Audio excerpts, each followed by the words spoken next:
Done this particular lecture before. I've done TV shows on it, I've done radio shows on it, and podcasts on it, but I usually never get to talk for more than about 40 to 50 minutes or something like that. This is 2 hours, and this is the first where I have pulled it all together. Where you have everything we need to understand how time travel can happen. I explained the quantum mechanics interface into the concept, and I must stay away from the equations because I'm not good at that. I lose myself in it, and chances are maybe 2 or 3 of you would lose yourself too, so we're going to stay away from that. But the concepts can be explained fairly simple, and I've tried to pick them apart somewhat and make it simple so simple-minded people like me can understand it. Anyway, I want us to think about something too. Why is it so important that we understand what time, timelines, parallel universes are, and how to be able to create timelines with the new and good stuff in it? That is why we need to understand it, because once you understand something, it is a lot easier to work with it and make good results.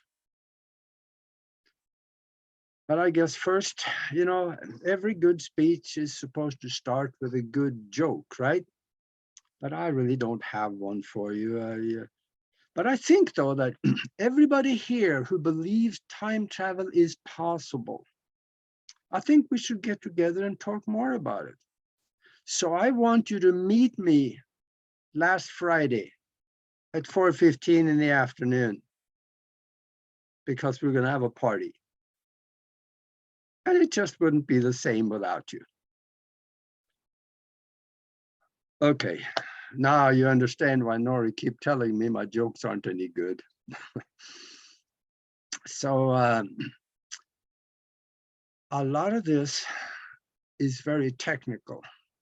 And I recommend very highly to go back and review the recording, because you will find things in that will make your mind go, maybe I can use some of this. This makes sense, how I actually can create the future and maybe skip part of it and go directly to it. Yes, there are ways to do that. And I will also say, grab yourself a piece of paper and a pen and write notes.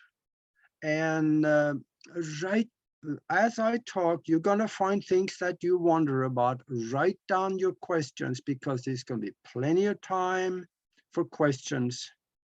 Maybe even in an hour or 2 hours or afterward. The third hour is just great for questions, because then we're going to have it all, laid out there so you know what to ask.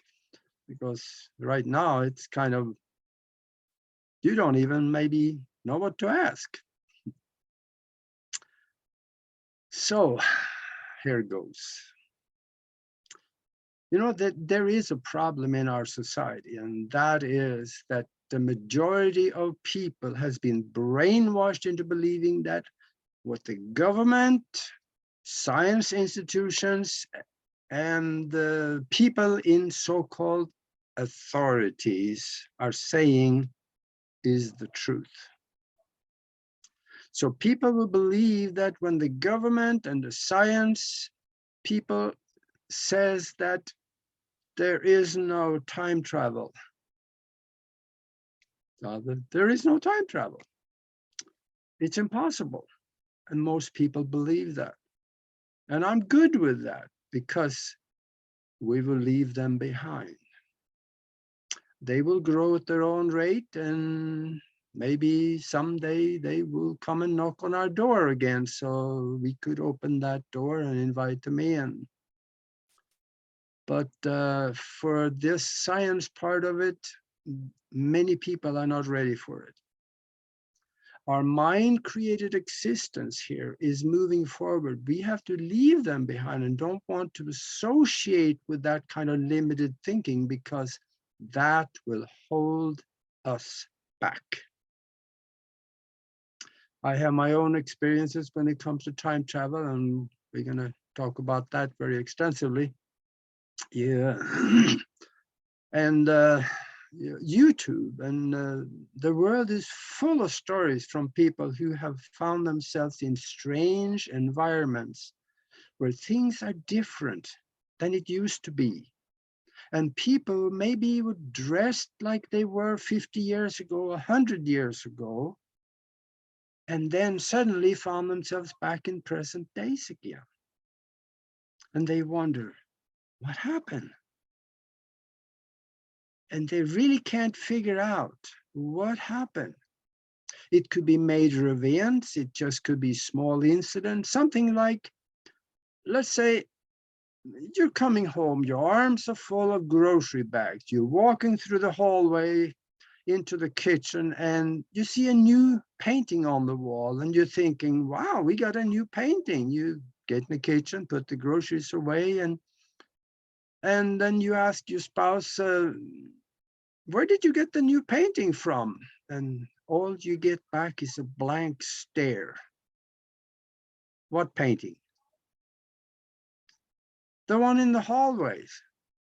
So you walk into the hallway and the old painting is there on the wall again. But you know you saw a different painting on the wall when you walked in. It was there and you saw it. So what happened? We have been brainwashed into thinking that what the authorities are telling us is the truth.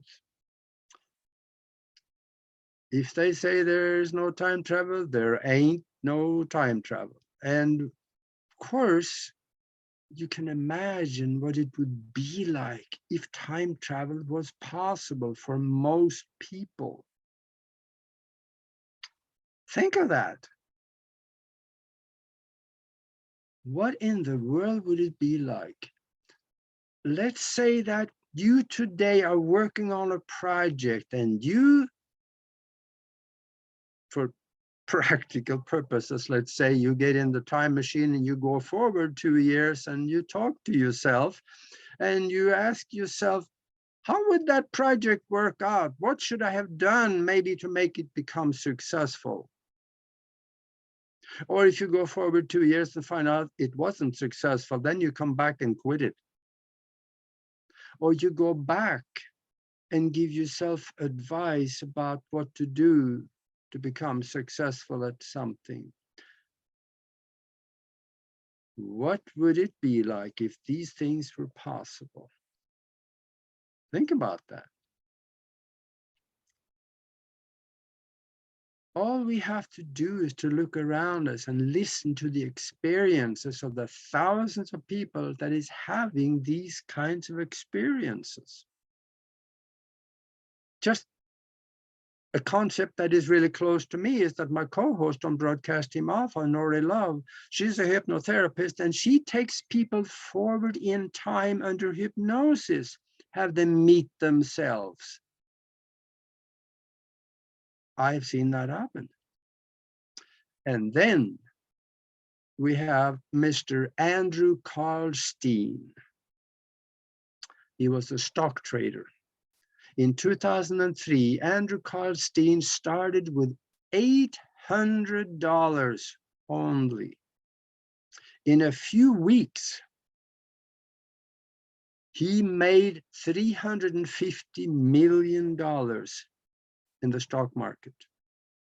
He did 126 high-risk trades and never lost money on one of them. Now, the regulators, they saw this and they started looking at it and said, no, that can't happen. So that's too unusual. They came and arrested him for insiders trading. Well, how could that happen? How could he do that? He was hauled into court and he told the judge, well, I am a time traveler from the year 2256. And he had read the records and came back in time to play the game.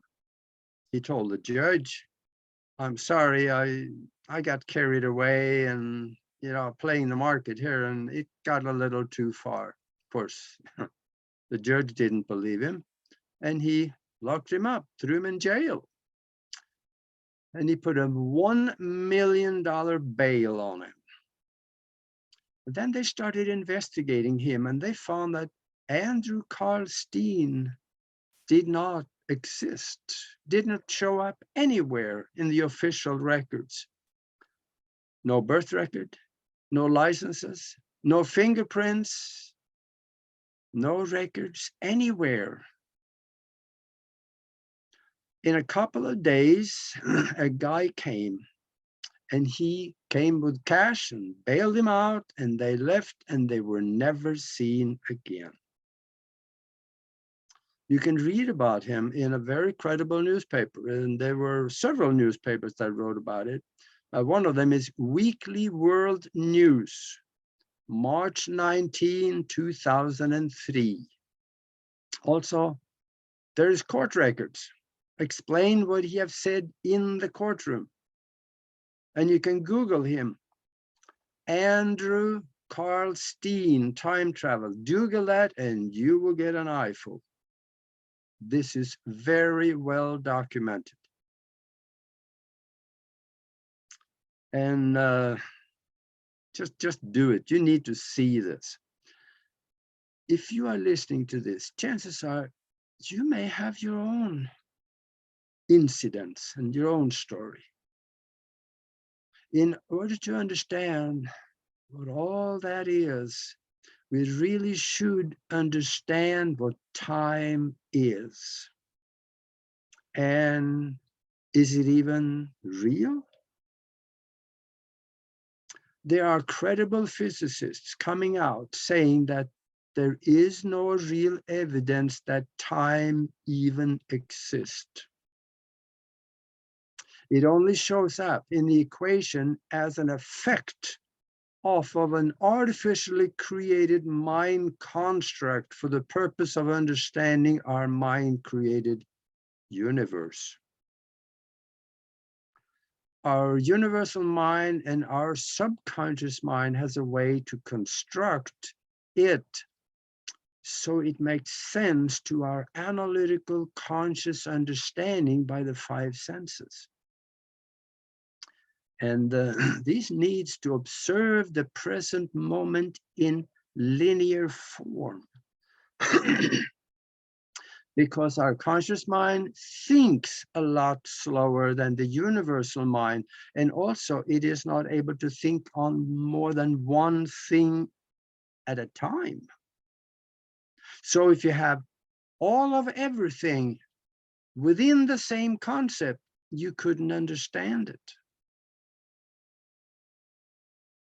And also, yes, time slippage, where you could move between two different timelines. Straight time travel is real as part of the mind-created construct. Later in the presentation, I will show you two different pictures that should really remove all doubt that this is possible. And I took those two pictures. Let's look at two different things. One of them is, what is the universe? And the other one is, what is time? First, the universe appears to be a self-aware, mind-created holographic projection of our mind observing it. How do we know that? Well, if we listen to Professor John Wheeler at Princeton University, he was one of the first to step out of the box and challenge the narrative about these things. He is quoted saying, "We would not even imagine a universe that did not contain observers like us, because we couldn't. Because the very building blocks of the universe are the acts of us observing the universe." Let's dwell on that. Let me back engineer that sentence. If we are not observing the universe, there are no building blocks of the universe. Without the building blocks of the universe, there is no universe. And now there are large numbers of scientists coming out also saying that if we are not observing or interacting somehow with something within this universe, it may not even exist. Some are even going as far as saying that the planets, the solar system, the galaxies out there may not even exist until we are putting binoculars on it or a telescope looking at it. This totally supports the mind-created universe. And there are repeatable scientific experiments proving that is the way it is. So what we accept, believe, and allow to dwell in our mind the most is what we will have in our existence. None of us, absolutely none of us, really understand how powerful our mind is. One more little thing about this universe is now we know a little bit about what the universe is. But what is it made of? Here's a clue. There's a physicist. His name is James Gates. He has studied the universe basically all his life, and he says that when we go deep in the equations explaining the fabric of space, we find computer code, ones and zeros. And we did not put it there. It is too organized to be there by accident. An intelligence put it there, so the universe could function and be explainable. If there is computer code in there, that means there is a computer program. If there is a computer program explaining the fabric of space, and we are in this fabric of space, that means we are part of this computer program. I know you know what's coming next. We are in a computer simulation. That is the easiest way I know how to explain that we are in a computer simulation. And this computer simulation has many similarities with a holographic structure. We are finding that there are more than one universe and more than one dimension. The universe can hold many different dimensions within one universe. Dimensions are separated by vibrations of thought only. Remember, the mind created universe, so we created by thought and mental images and energy. That's what the mind create. Visual images, energy, planned action, and creations, all created by thought. Most reasonable thinking people can accept more than one dimension because you probably get a little bit of an idea when you know that there are shadow people out there at the periphery of your field of vision. You can see things moving. You can see dark shadows. There's something there. We also have ghosts.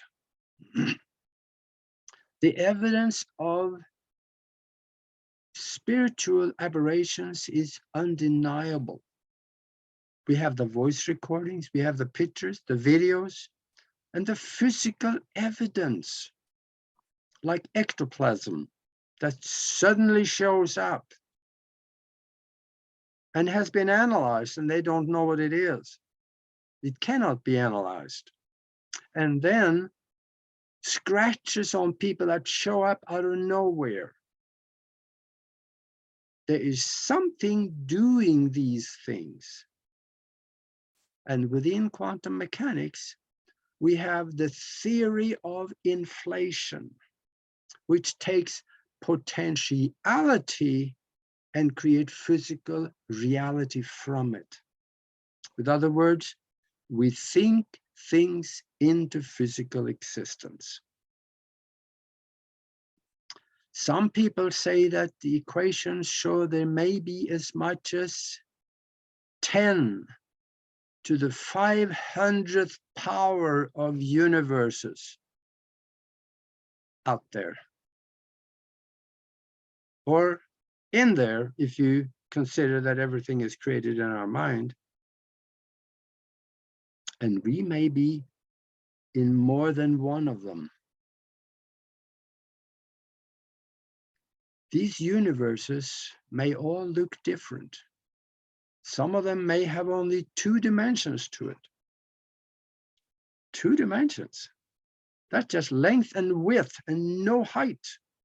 It has no volume. It is only conceptual 2 distances. But it could be a universe. And then we have 3-dimensional universe. That is one where you have length, width, and height. You got a box.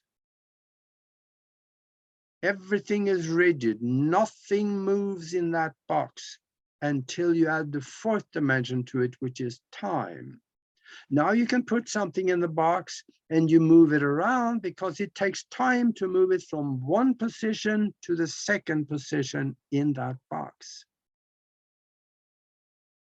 And then we have the 5th dimension, which everybody is wondering about because everybody and their dog out there is saying, that's where we're going, up to the 5th dimension.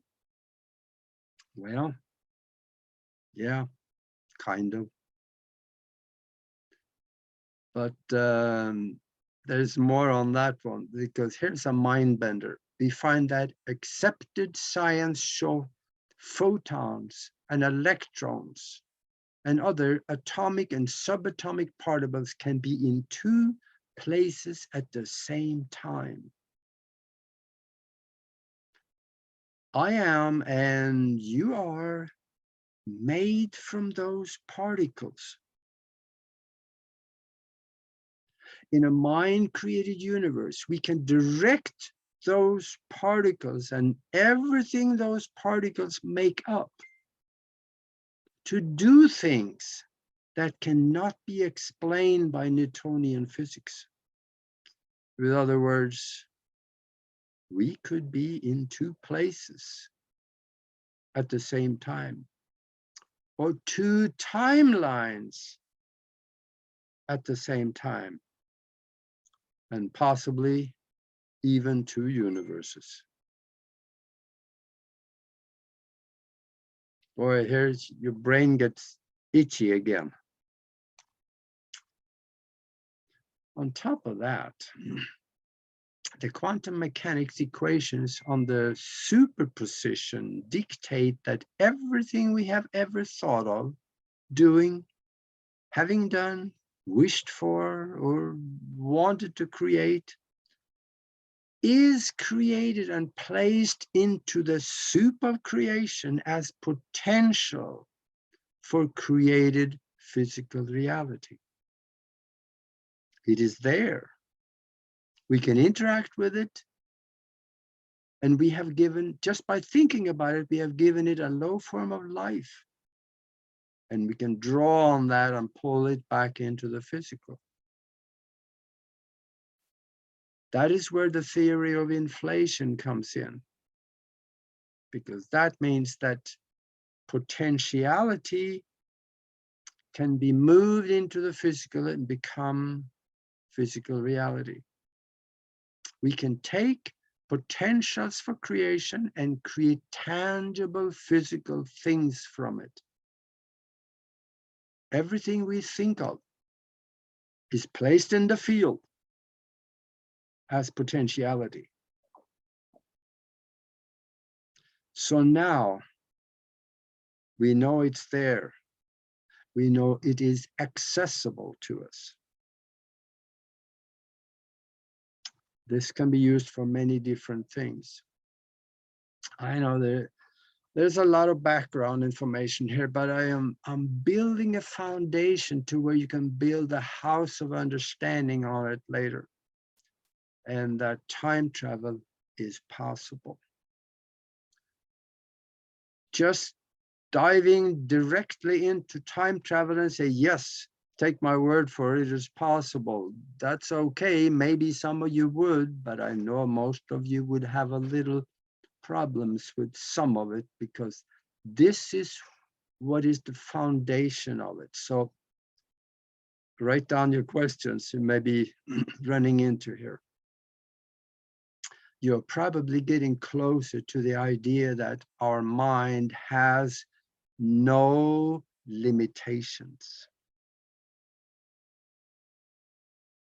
Science knows that nothing is physically real, but a holographic projection from the self-aware and intelligent universal mind, or the quantum field, or the field, the unified field, or as in religious term called God. Using your mind as the physical projector, it's what's happening. If it is all mind created, allow the mind to lead and help you create. Accept it, believe it, and ask it to do work for you. I've done that, and it works. Science confirms time travel is real. I have read in 3 or 4 different science journals where very competent scientists are saying, we know how to make a time machine, but we do not have the power to fuel it yet. Michio Kaku says, yeah, we know how to make a time machine, but we need the power and the energy of a sun to fuel it. And here's one of those major publications interviewing scientists saying, yes, we can make a time machine. Go to bbc.com/news/July 18, no, correction, July 11, 2018. The title of that article is "We Can Build a Real Time Machine," talking to scientists. There's another one. Go to npr.org/2020/09/27/ there's it's a large, I'm going to do this. 9/755/6254 paradox free time travel is theoretically possible researchers say. I know it's hard to do without actually showing it. If you go in under science, in science journals, and search for the term time travel, you'll find a bunch of stuff out there. They're saying it is possible, even without the paradoxes. Well, there's one thing they forget. They should use the most powerful instrument in the universe, in our physical universe, to fuel it. That's the real power of the mind. Mainstream science ignores that we live in a mind-created universe, even though they know it. Let's talk about those paradoxes a little bit, because it's kind of like a hair in the soup, you know? You know it's not going to hurt you, but you really don't like to look at it. You want to remove it. But there are many of those paradoxes. And the grandfather paradox is well known. If you went back in time and accidentally killed your grandfather before you've had some fun with your grandma, one of your parents would not be born. Guess what? You could not be born. So you could not go back and kill your grandfather. And that way he would have some fun with grandma. So your parents would be born and you would be born. So you could go back and kill your grandfather again. This is called a Mobius loop. There is no answer to this one, except one. And I'll explain that in a little bit. This paradox, scientists are having such a problem with this paradox that, yeah, you can kill your grandfather, but you see where this is going? It makes your brain itch again, doesn't it? So what actually happens? You're here. Logic said that you did not kill your grandfather. But if you did, what would happen since you're here? All logic says you would not be here if you went back. So you didn't do it. But this right here and what is going on next is very important to understand where it comes to time travel and what happened. You are here whether you killed your grandfather or not. You are energy. You are electric, mental, and spiritual energy. Energy does not go away. So here is what most likely would happen. You go back and you accidentally kill your grandfather. At that moment, you start a new timeline that go in a different direction than this one, because the energy in this one cannot go away. So when you kill the grandfather, you start a new timeline of one where you do not exist. But you would continue to exist in this one.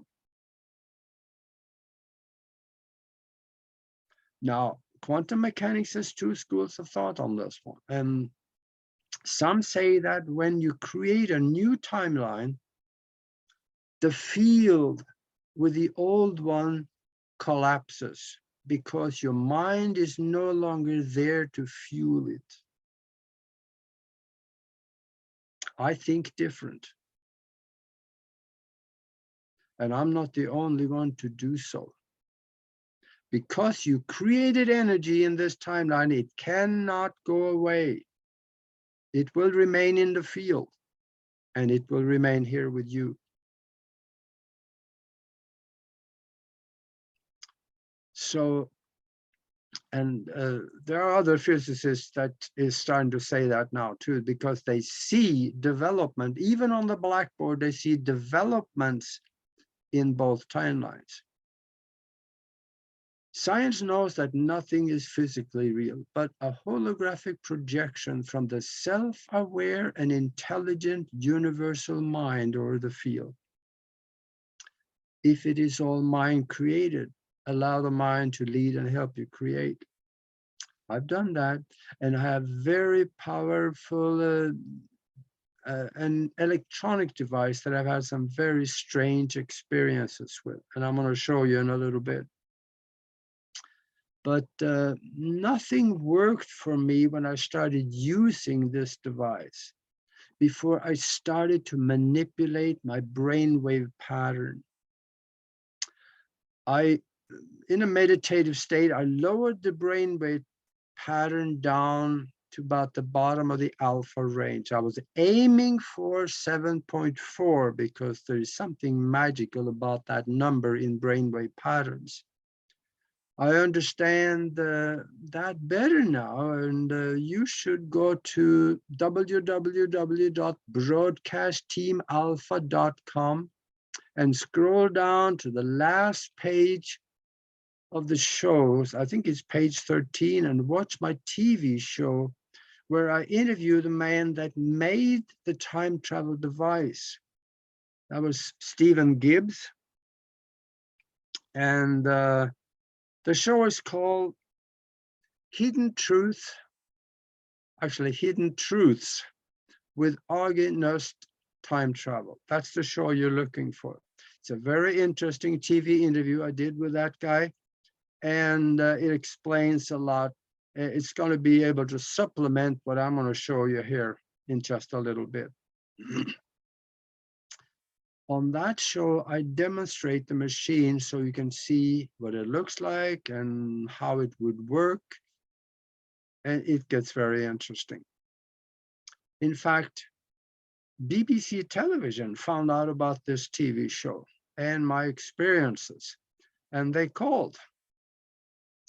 They were coming to the United States to do a TV documentary on time travel with Michio Kaku and Green and another theoretical physicist that was unknown to me at the time, and they wanted me on it. So I agreed, and we went to New Orleans and we did the shoot. I demonstrated the device on that TV documentary also.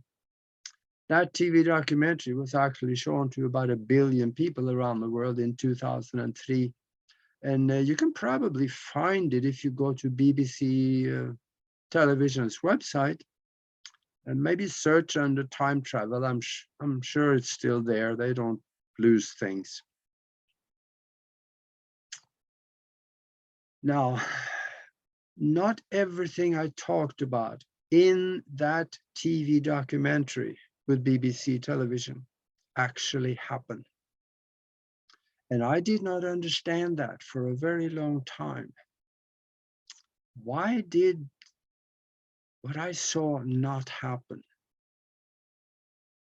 Why did we not have an 80% collapse of the stock market, economic collapse, on the brink of civil war, where the people got so fed up with the government that they started shooting politicians? So the military had to step in and basically shut the country down and create order. Luckily, none of that happened in my life, in my timeline. That kind of violence does not solve problems. Now I understand why it did not happen. It was because of a shift in timeline for me. When I changed my focus in life. Remember, in our mind-created universe, what we allow to dwell in our mind is the most is what we're going to have in our life. And back then, from 1999 and on forward, these years I was doing the TV shows in Tucson for 6 years. I was all about uncovering and exposing the government corruption and the illegal activity within government.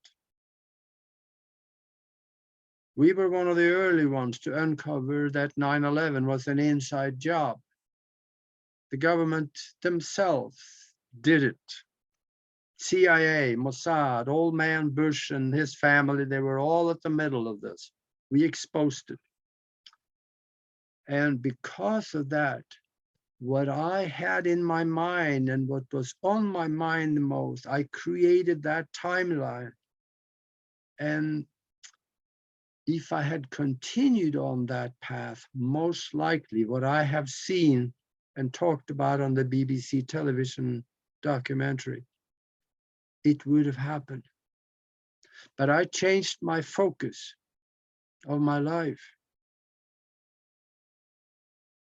And because of that change of focus, I created new things because I started to visualize new things to happen. Now, right after I quit the TV shows, I created a new timeline for myself and a spiritual one. And I'm sure glad I did, because all that negative stuff probably would have happened. I've had some peaks at different timelines later, and it appears as things like that actually did happen. One timeline coming out of 2016 is that Hillary won the presidency. And we all went through World War III, a nuclear war. Hillary started that. And it didn't go very well. Let me talk just a little more about time.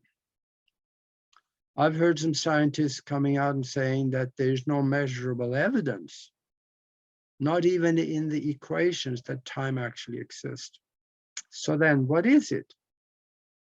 Why do we think we know what time is? We remember yesterday, and you're sitting here right now looking at me, and you have hopes and of aspirations for good things to happen for tomorrow. That kind of thing appears to be a timeline from the present, from the past through the present, going into the future, doesn't it? That's what we understand as a timeline. It appears to us that it is perfectly real. But what if everything that happens and are ever thought of is sitting outside of the physical in the unified field as potentials for creation? I keep repeating some of these things, but it's because I want to drive it home. And all we have to do is reach into the unified field, latch onto it, and bring it back into here. That includes things that we have imagined in the future, or different things we imagine in the past. For us to be able to see it and enjoy it in linear time, the mind has to construct it so we can understand it. The mind then grabs a hold of an occurrence, formats it, stretches it out into linear format, so our brain is able to comprehend and understand it as a beginning, a present, and an anticipated future. A mind-created holographic construct is not the real thing. Earth scientists has been working on holograms since the early 1960s. In 1982, the American military created a hologram of Virgin Mary over the Havana harbor in Cuba, hoping that the Cubans would see that as a religious sign that they should rise up against the corrupt communist government and overthrow them. Well, we know how that went. Cubans did nothing. What else do you think they can create with holograms now, after 60 years of research? Oh yeah. There is a government operational program that I have known about since the mid-1990s. It's called Operation Blue Beam. That is the one that will bring in the fake alien invasion with thousands of UFOs in the sky, and the government come out and say, we are being invaded by an alien race. We better band together under one government so we can fight them.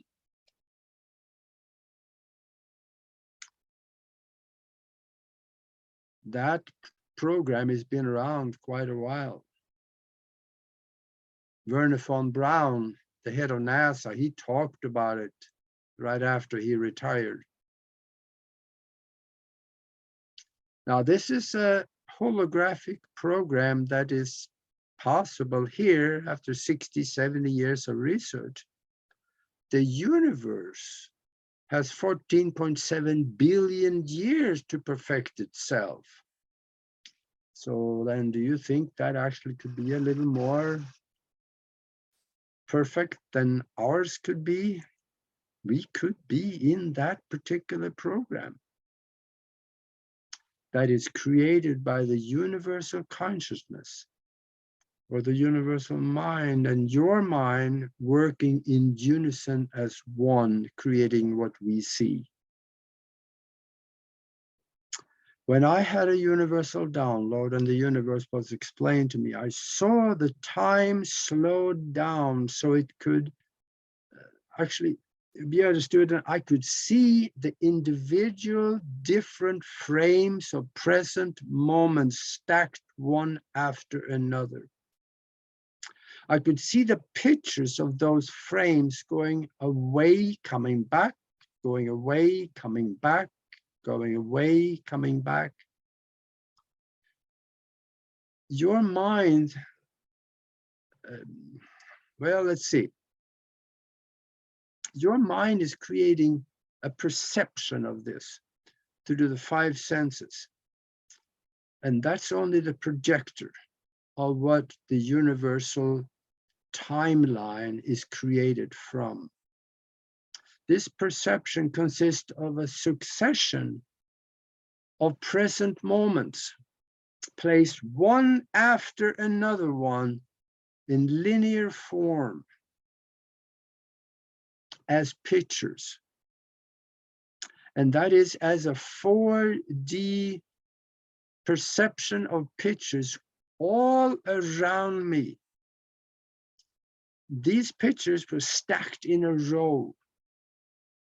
So when positive thinking gurus are saying that stay in the present moment, they're right.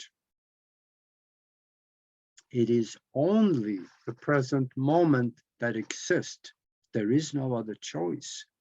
Though those present moments may have been in the past or the future, but they are present moments.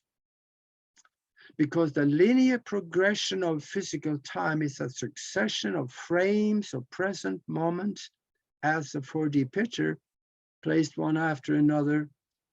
It goes through it so fast that it appears as one continuous movie. And between each picture of present moment, there is nothing. The field creates the present moment and allow you to project it and experience it. And the pictures are moving really fast. It all looks like one continuous time. And you're the star actor in that movie. In between each frame of present moment, the field collapses to nothing. And then move over a little bit, recreates itself and collapses, recreates itself to a present moment and collapses. This is what it looked like. Now, there is a similar system in electronics. It is called a square wave generator, like the one in the Royal Rife frequency generator, you know, the one that Royal Rife created back in the early 1930s, 40s, 50s. The one you can tune to a specific frequency. So it's called a mortal oscillatory rate, which kills all bacteria and virus. In other words, he had 40 people that was terminally ill with cancer, and he cured every one of them except for 2 because they quit the program and they died. That's a different story. So the sine wave between the square wave generator and the time is the same. The square wave generator peaks in the sine wave, move over a little bit and collapses to nothing, move over a little bit, recreates itself, move over and collapses. Just as time does it with the present moment. And I have no idea what the frequency of time is.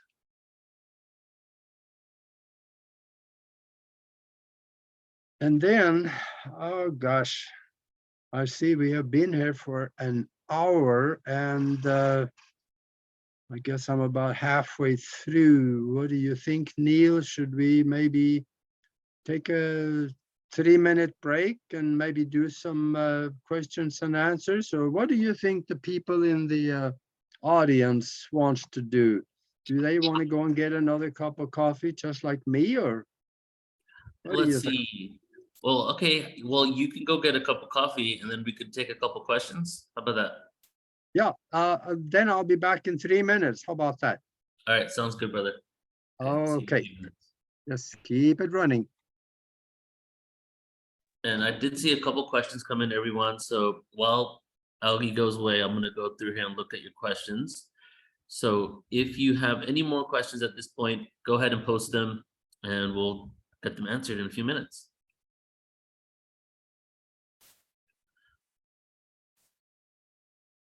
See that we have a question here from Don, so I'll pull this out.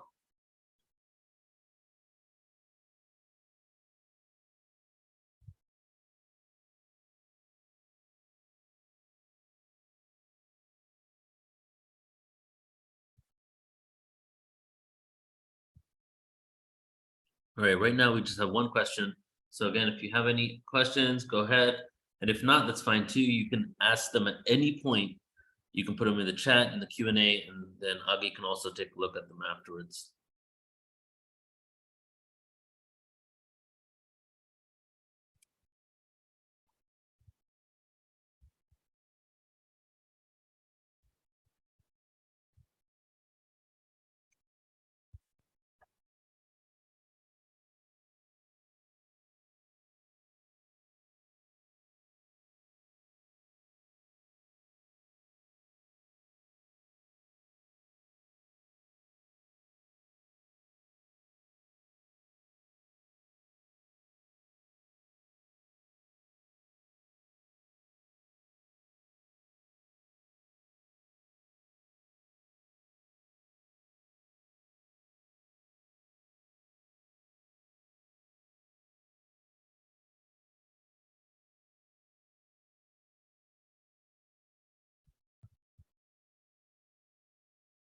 All right, we got 2 questions in.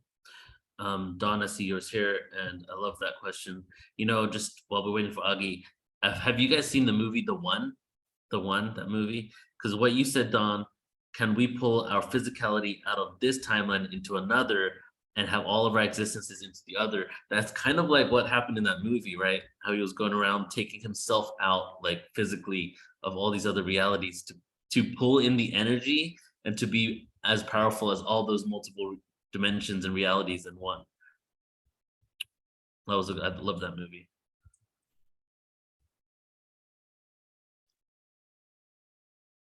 All right, Augie, you ready for this? All right, here we are.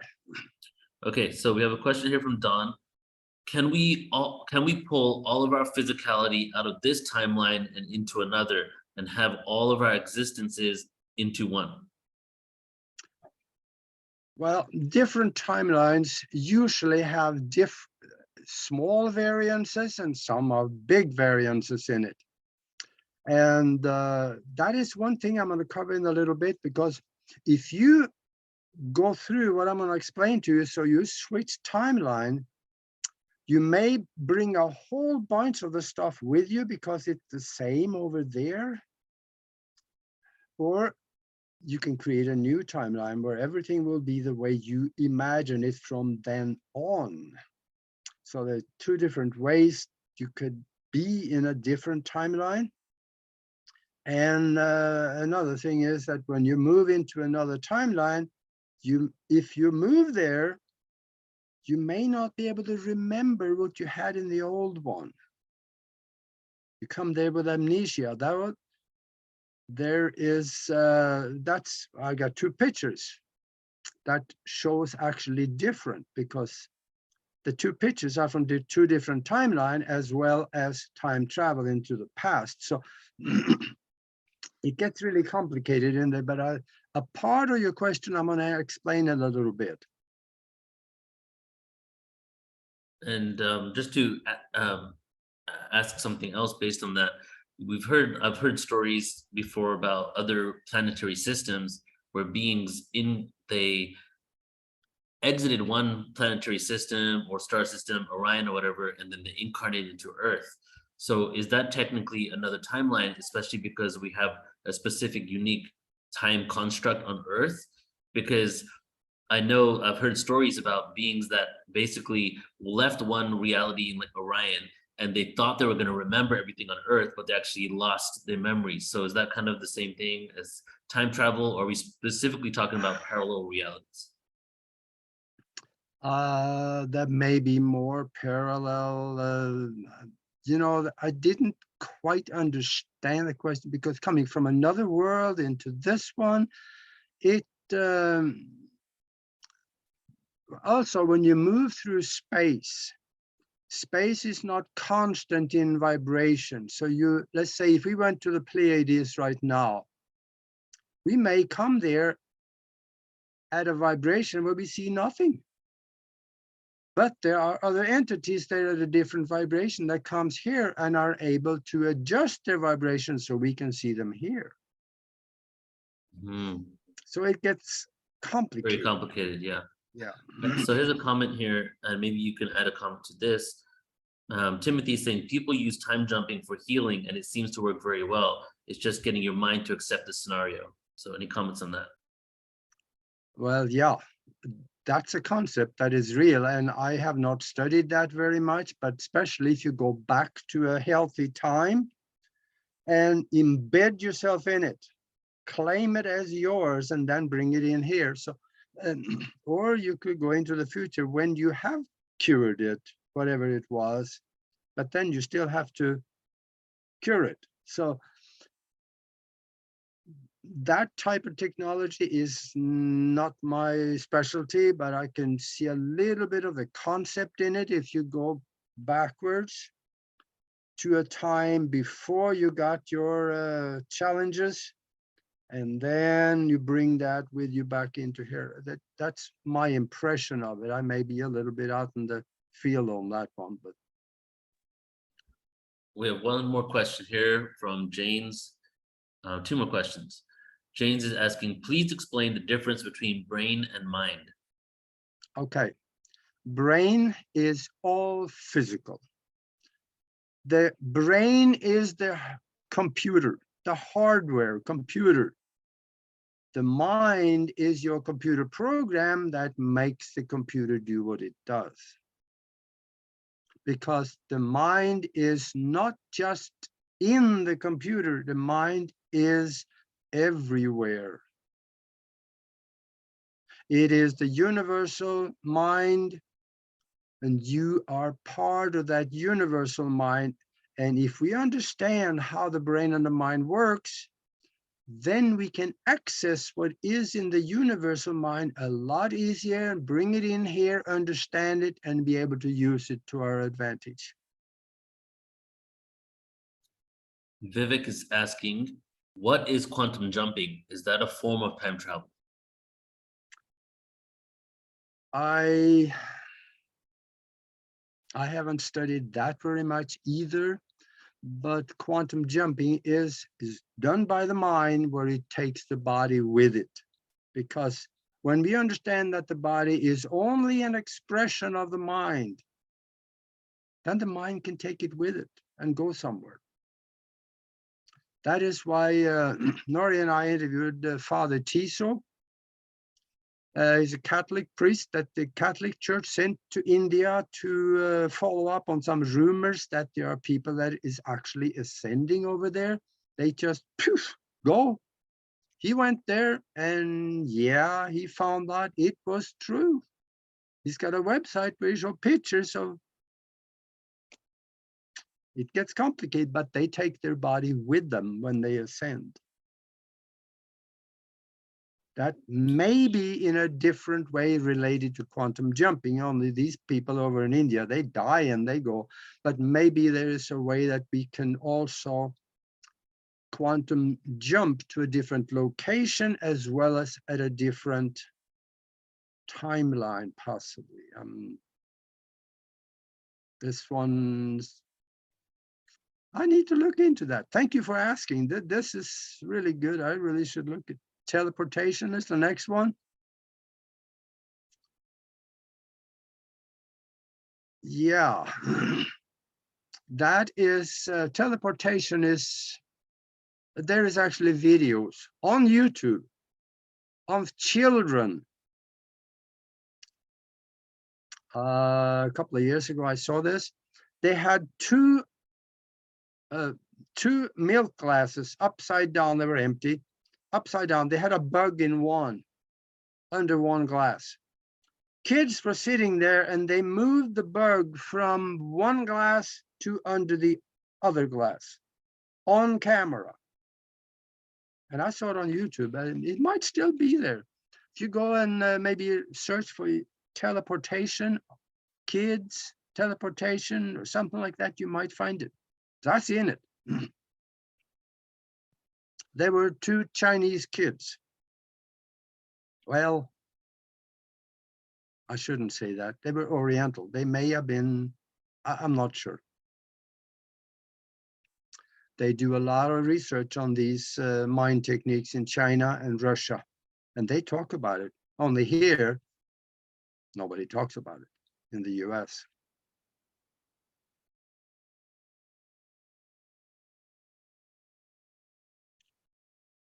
I think that there are no more questions for now. Aage, you want to keep Okay. going? Now, let's go on, and then we'll save the rest of the questions till later. And let's see. I looked for definitions on timelines, and I found a few, but they were a little complicated, so I kind of simplified it a little bit. And a timeline is what I'm considering is a projected movement in linear time from the past through the present and on into the future. That made it simple enough so at least I could understand it. Whatever happens along this path is entirely created and controlled by you. That does not mean that you are the only one creating in that timeline. Others and other things may be in there creating with you. But somewhere in your mental fabric or spiritual fabric, you agreed to allow it to happen. You may have agreed to some of it that happens even before you were born. And it was then coded into your life program. It came here with you and you were living it. And between you and the outsiders, the outside helpers, your life program is carried out. So you're not the only one working on your life path. Plus or minus, you can renegotiate the contract. Maybe that's another show. And we're saying that, oh no, all that bad stuff that happened to me, I sure didn't do that. I sure did not plan that. They did it to me. The government did it to me. Thieving lawyers did it to me. And oh yeah, the banks did it to me. Maybe there's some rethinking in order here, because there is one person that always was there when it happened. Us.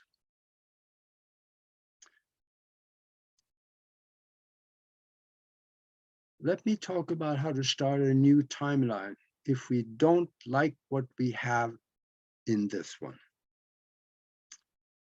Even slip back and forth between two timelines or go back and correct the past. Remember, you're supposed to meet me last Friday? Yeah, we could technically do that. But there is repeatable scientific experiments proving we can actually correct the past. Yeah, that all can be done. And I'll explain in a minute. There are several ways to switch timelines. There are some simple ways to do it and more involved ones. I have changed timelines several times. And one way to do it, which is extremely simple, I didn't say easy because there are some decisions involved. I was born on a farm in Norway. All traditions over there told me that, hey boy, you're going to be a farmer. I was groomed for it. I became an agronomist by education and ran the farm. But I knew that was not what I wanted to do the rest of my life. So I broke with all that tradition. And I did something very important. I burned my bridge. I sold the farm and left the country. There was nothing to go back to. There was nothing back there for me, except going back and drive taxi cabs. Wasn't going to do that. I came here to the United States to become a professional pilot. And that was my first new timeline change. According to quantum mechanics, it is also likely that the old timeline continued with me in it, even back there. The reason I'm thinking it is so is because I've had glimpses of it. I still wonder though, how that guy is doing. The glimpses that I've had from that timeline in my life, as maybe it would have been back there, was a hard life. The chances I did a better choice, even that was extremely hard over here. But I guess I've never been lazy, so it worked. And then I changed timeline again. I was flying in the aviation business for 23 years. And I broke with that timeline as a pilot and quit flying and started researching the mind and doing other things. That was another timeline break. And now I'm getting ready to do another one. And this is an easy way to change timelines. Though it makes, you have to do some major life decisions different than what you already have. That's not easy, but it is simple. But also, there's another way to change timelines and erase all memory and of the effects of this one. Remember, quantum mechanics has proven that we live in a mind-created universe. I keep saying that, and I'm sure you get it by now. So invite your mind in on the game and let it create for you.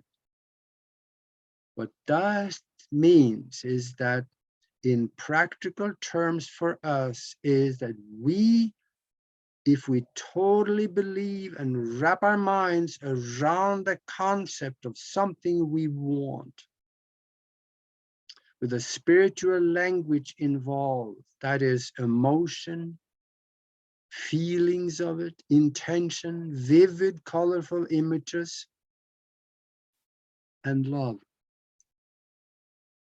When we do that, we start drawing whatever we concentrate on to us from the field, because we already put it there.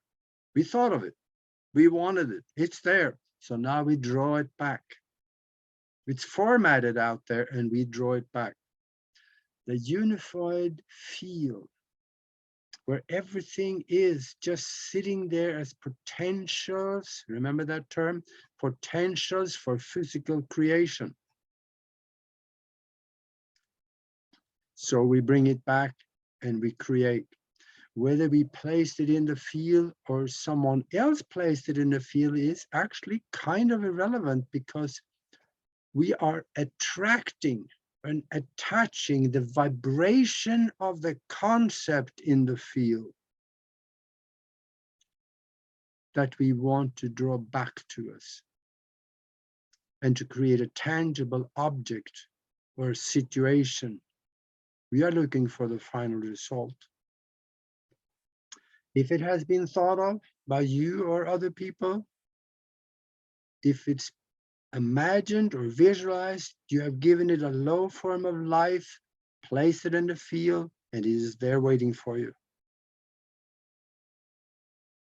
So it's ready for you to bring it back into the physical, in the present or in the past, or possibly in the future.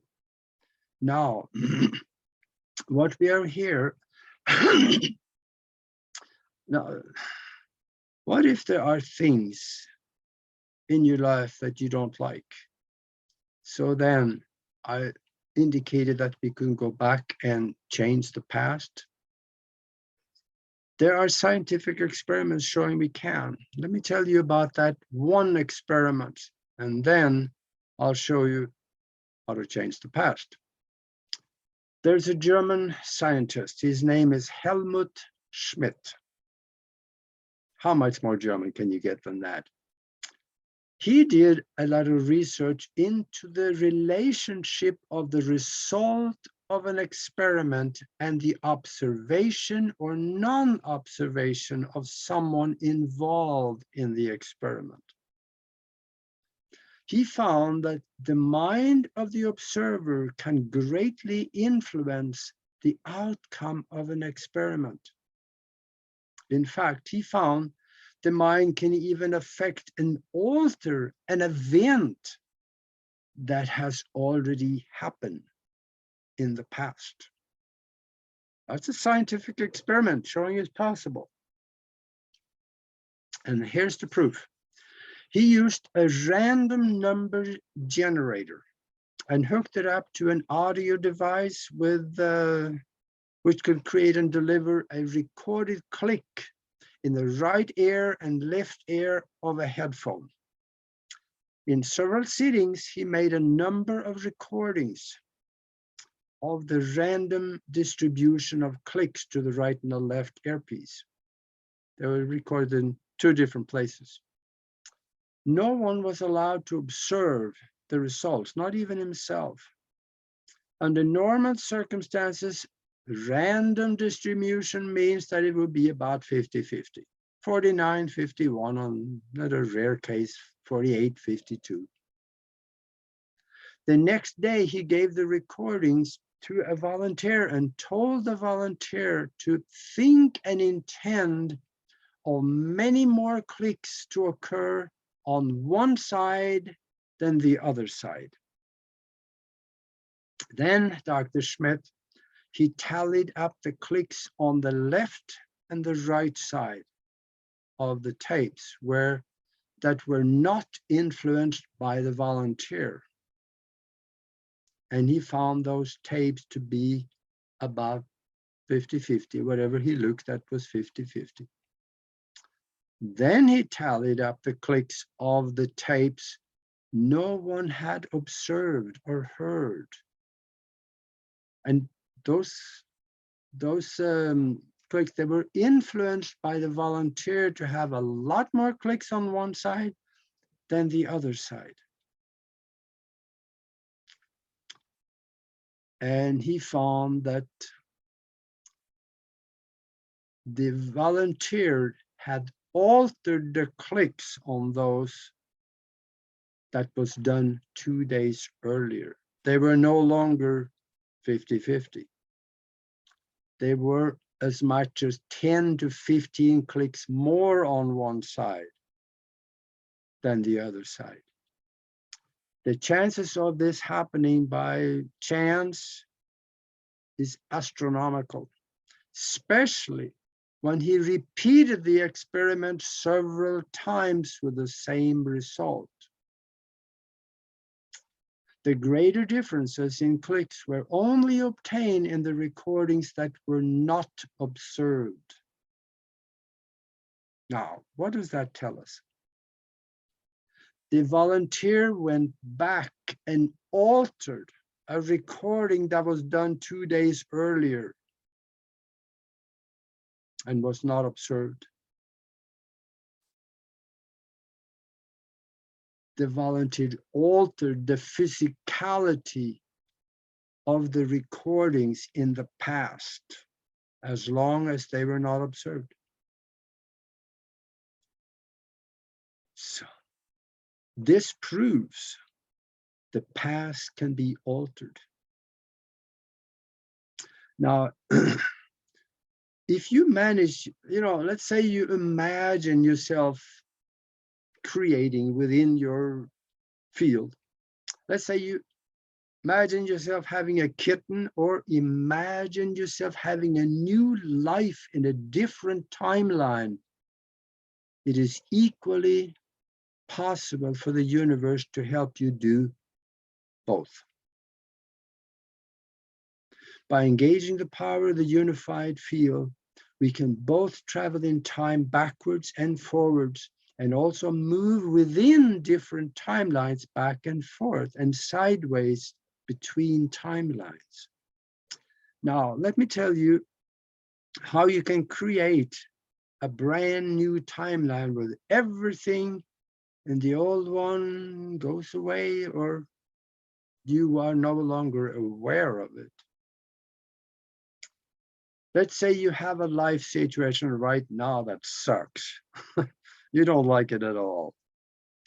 And it was caused by a stupid decision you did, let's say, a while back. Let's say that could be that you didn't go to college, or you did not marry a certain person. You sit down and analyze the situation, find out what your perception of the wrong decision was for you, and what you feel would have been a better decision.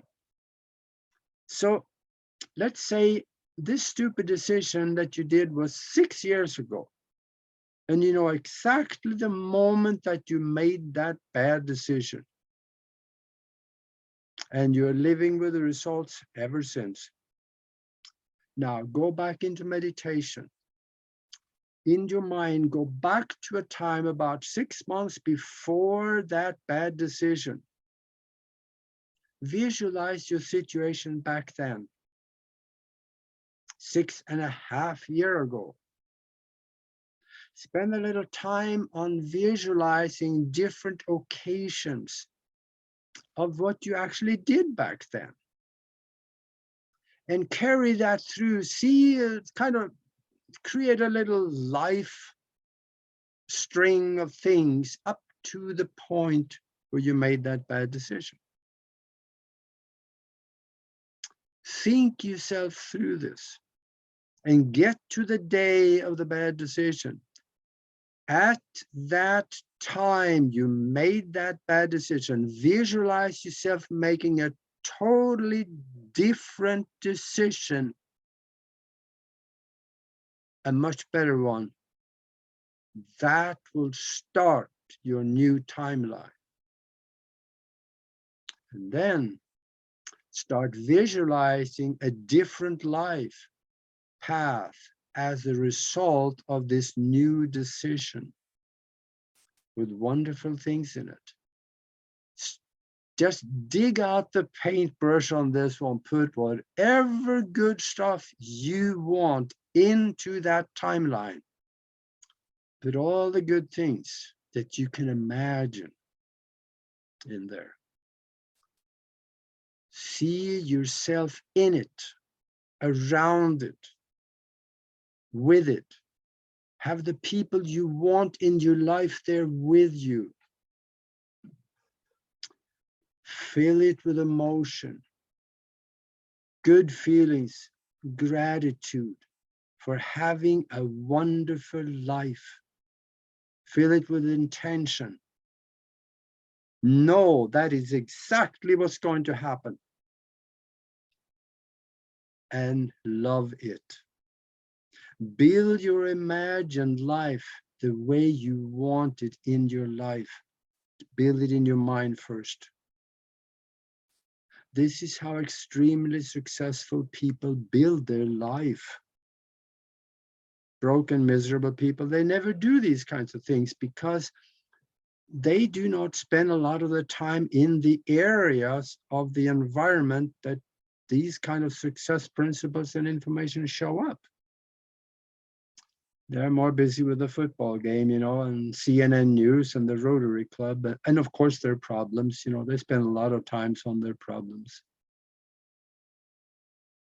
But once you start recreating your life in your mind down a new path like this, the pictures in your mind are there guiding you in that new timeline. Very likely you may find yourself going down that timeline when you accept that this is what it's going to be. But you gotta quit thinking about the other one. Stay with the visualized images of the new one. And I know you have to live your life in this one until you can go on in that one, but spend some time with it. And this should be done often. Spend a lot of time with it. Build it, put details on it, create it. You can import people from this timeline over into the new timeline, like good people. And we know there are other timelines next to ours. They can be created new ones, or they can be old ones that is coming where we're already in it. How many times have you felt that things are out of place? It's because maybe you had a look at one of those other timelines. I heard a lady that was on vacation in Europe. She walked into a store for the very first time, and the clerk, he recognized her for having been there the day before. But she was not there the day before. She tried to go to the store, but she got there too late, so the store was closed. Things like that really happens. And again, your brain starts itching when you hear these things. In fact, now here's a really wild story. I spent Thanksgiving with a lady here in Tucson, me and some friends, and she had some really strange experiences. She had a friend from out of town that came to visit every so often. And when that friend came, strange things happened. Seems to follow the friend. Furniture was rearranged while there was nobody at home. And later on, they came back to being normal again. And one time in her own house, she opened the door to one of the upstairs bedrooms and saw there was a party going on in there. Folks in tuxedos, kind of like an upscale party. She got scared and slammed the door shut and left. And a little bit later, she went and looked in there again, and then the room was empty in her own house. When these things happen, most of us, we really go to wake, we just, no, I just didn't understand that right, or I forgot. They try to explain it away. It is obvious there is other realities next to ours, and we can participate in it. And here's a little bit of evidence too. The Chinese government has made time travel illegal. Even talking about it is illegal. Why? Maybe because there is a tunnel in the, I don't speak Chinese, so I'm going to give it a shot. Guizhou province in China. I'm going to spell that one so you can research it. Guizhou province in China, where thousands of people driving through this tunnel. There's a time dilation of about 1 hour. They gain an hour going through the tunnel. And mobile phones and watches are gaining an hour. Now, the government explanation is that, oh, there are cell towers, but they are giving you because you're driving through the tunnel, you get the wrong signal. Okay. But there's a problem. People with mechanical clocks, they gain the hour too. That has no electronic component in it. Like this one, not even a battery in it. It gains the time too. There was a Chinese journalist. Here we go again. His name. He was working for Guiyang Evening News. Boy, that sounded Chinese, didn't it? He did an experiment and drove through the tunnel 8 times.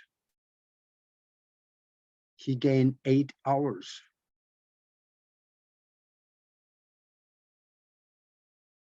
This is becoming a tourist attraction over there. People want to drive through the tunnel and see this for themselves. It's become very high profile. People talk about it, but not too much, I suppose, since it is illegal.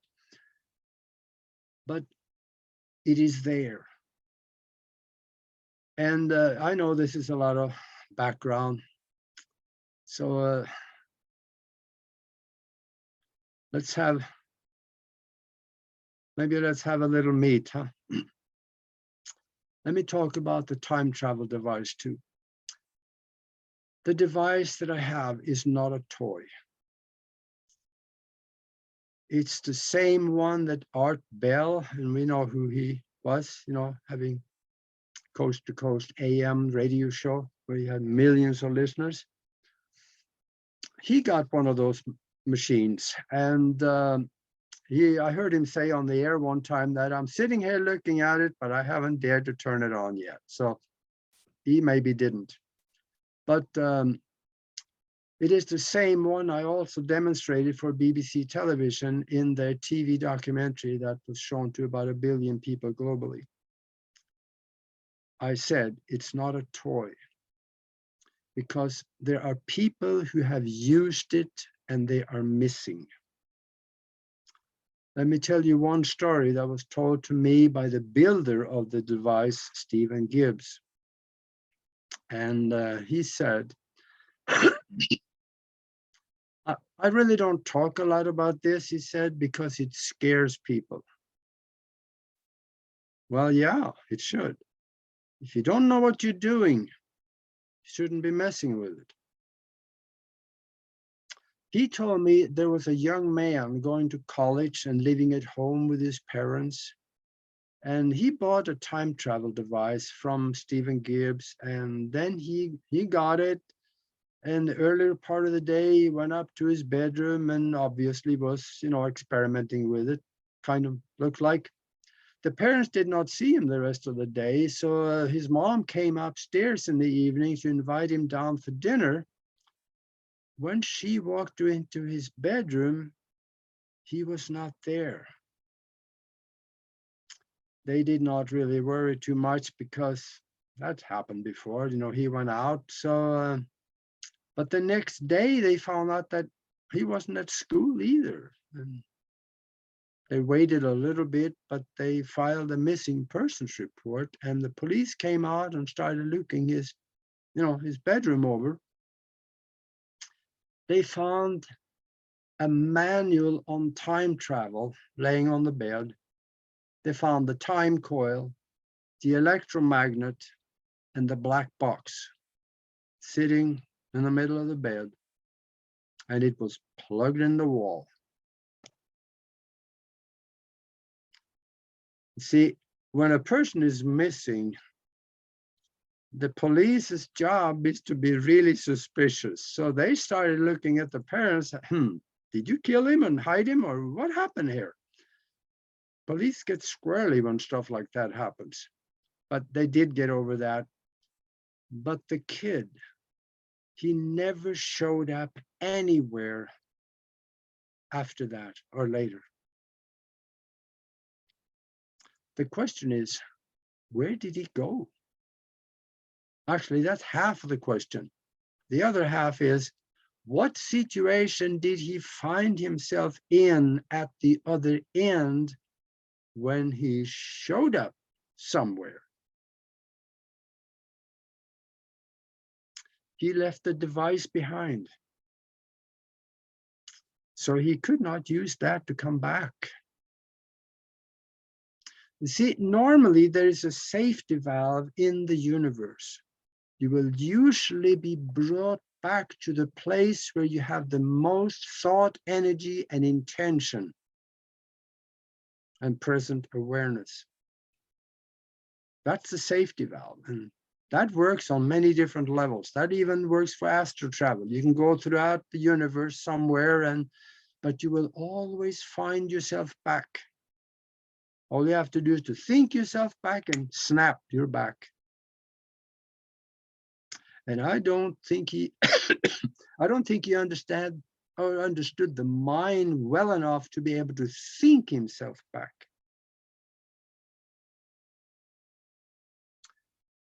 Stephen Gibbs told me that there were several stories like this by people who got displaced by distance. So they had to actually go and travel to get back home again. But they got displaced to a place where they knew somebody or were emotionally attached to someone. And that drew them to that other place. And because intention has a big role in this.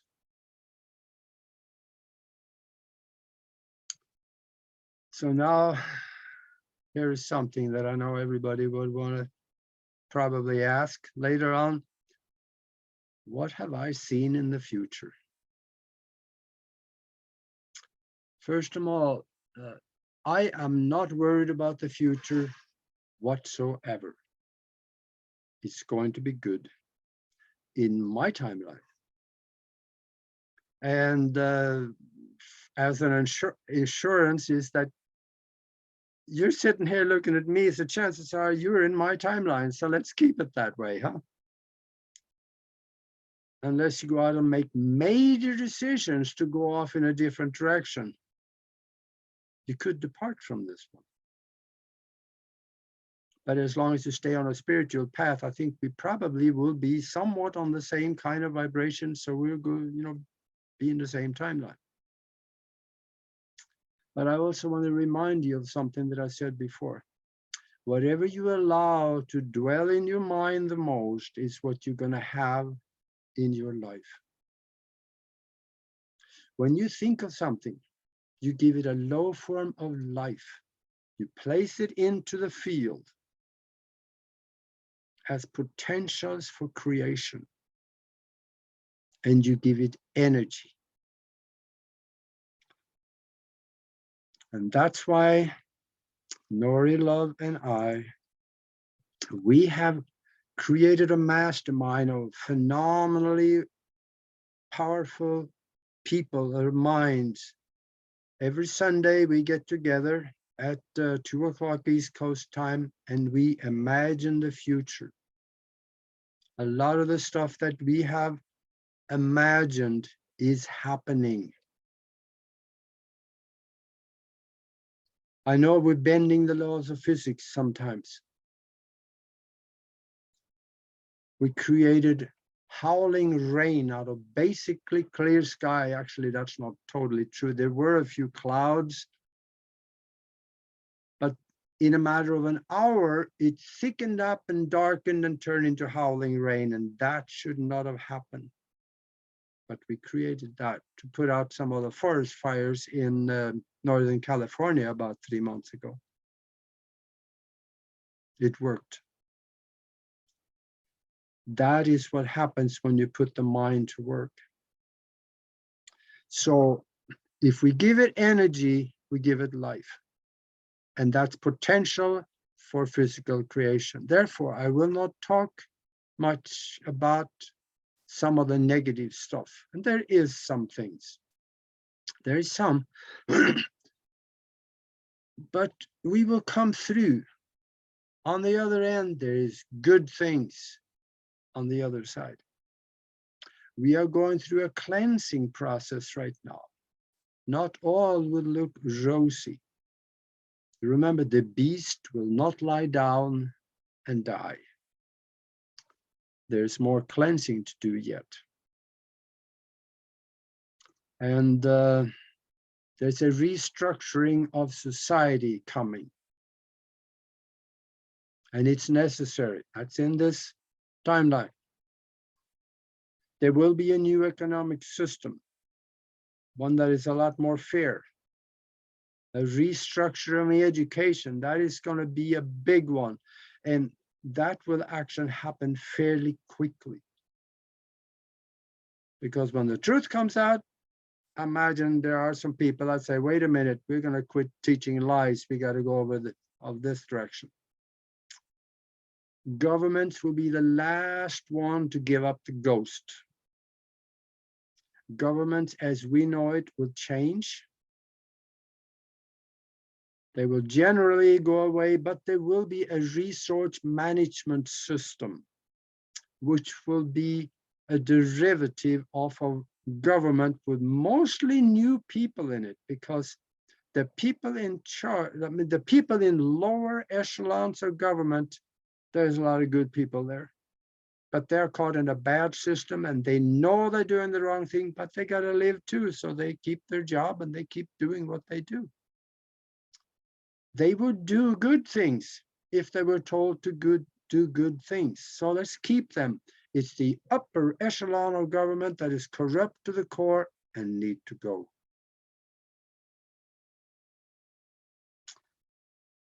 And people are so fed up with government that once they get more of the truth out, they cannot tolerate anymore. So that will spur the change.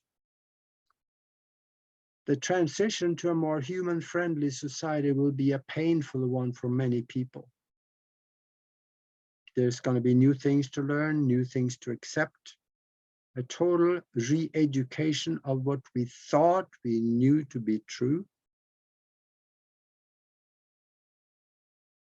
In the near future, there may be two classes of people.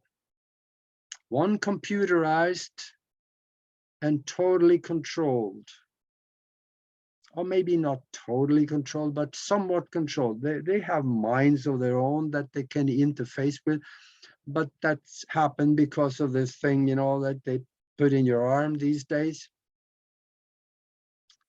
And then there is one natural free person that never got anything inserted in them. When I say computerized person, I mean their bodies. That will actually show up to be, as far as, this is going to be a tough one to say, but the computer that runs what you got injected in you can also control your bodily movement, muscle, and the mind. But for the ones that did not do that thing, they're going to be fine.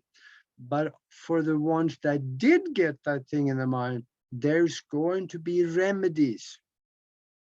And these remedies are, I can almost see some of them right now, but there's going to be one that I don't know about, but that's going to be pretty much a cure for it. And it's coming. I could see that coming. We are going through an acceleration of vibration to a higher level of consciousness. And for us who select to be ahead of the curve, we will not have to worry about the challenges of these two classes of people. It sounds like a real separation, but it's not really.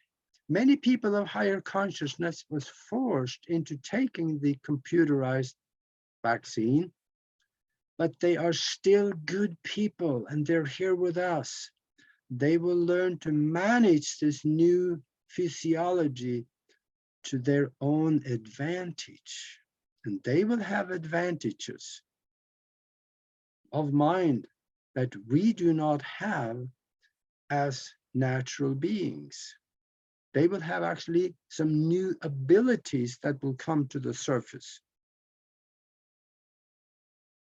So it's not all bad. The ones who will re-educate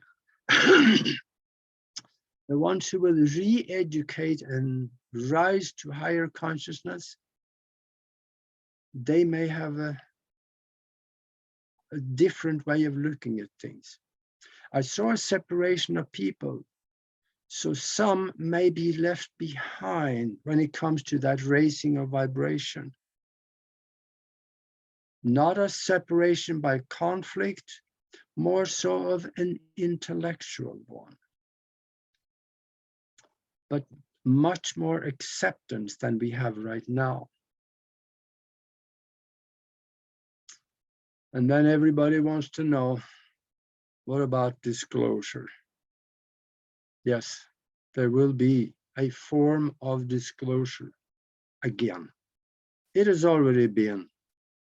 Disclosure has happened. Government people in different parts of the world have come out and said, yeah, there is UFOs and the alien presence is here, but nobody seems to listen. Governments will hang on as long as they can to keep their power.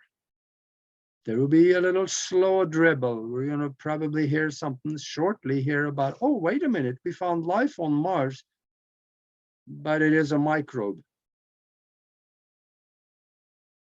I also saw 2 waves of UFOs where the sky is full of them. The first one is not our friends. The second one is our friends because they come to clean up the first ones. And integration will be very slow with the extraterrestrials. There are trust issues, and there are fanatics in religion that's gonna keep screaming from the rooftops is that, oh, these strangers from space, they're working with Satan because they look different than us, so they have to be working with Satan and they're bad. Well, some of them are not always good. Some of them that comes in the first wave, they may have their own agenda. So I think, though, that I'm getting to the point where maybe I should show you some pictures and also show you the time travel device. Maybe I'll just go into the time travel device first so that we can do. What do you think, Neil? Should we do some questions and answers about what we talked about? And then I'll do the demonstration and show you what it looks like. Yeah, that sounds good. Let Okay, me pull them up here. All right. I'm So, all ears. okay. So Vivek is asking, if there are infinite timelines, how do you know which one to time travel to? Infinite is an awful big number, but there is hordes of different timelines. And we may have started new timelines in the past and not knowing it because we made major decisions and started a new one and the old one continued. Or we joined in another one where there was so much energy in it that we stayed there and continued. But there is a lot of timelines out there. I think there's a Star Trek episode where they talk about the different timelines that Starship Enterprise ended up in. And there were probably 100 Starship Enterprises sitting out there in the sky because they were able to see them at once. So that is a good, actually, explanation of what it could be like. But the timelines are separated in vibration somehow. All right, we have one more question here from Rosemarie. I can follow the argument changing my present by going back to our own decision concerning my life. But what about a collective situation? Like the pandemic with its collateral damage, the Ukraine war and its consequences, energy, economic crisis, etc. Do you then just visualize the kind of world you'd prefer? Yes, that is what we are doing in the mastermind connection on Sundays. Nori and myself and all the people that join us, we are creating and we're having some really good results with it. And you guys should come and join us. But the war in Eastern Europe right now is an absolutely necessary act in order to be able to ascend into a higher vibration. Because that higher vibration comes about because disclosure of information that was previously hidden from us, which we haven't seen yet, but it is coming. So in order for the good side to win, that war was necessary. Though, if that war never happens, there's another one, and that's World War III. So I'd rather see the war in Ukraine than the other one. And for going back to start something over again, it takes a little bit of mental energy to do that. I think if for somebody that's good at meditation and good at visualizing things, this could be a very applicable possibility. If your mind is going 90 miles an hour and you can't keep a thought from flying all over the place, you need to prepare a little bit first. Start meditating. Start controlling the mind, lower the brainwave pattern. You should get it down to about 7 or so. Just slow yourself down. Think about nothing. join us on the mastermind. We're doing things like that. We're doing meditation every time, and we show new people how to do it, and we are practicing ourselves to become better at it. All right, no more questions. But before you show anything else, do you want to just tell everyone where they can find out about the mastermind one more time? Yes, the best way to do that is to send us an email to themastermindconnection@gmail.com. themastermindconnection@gmail.com. Hey, there you go. It's right there in the text.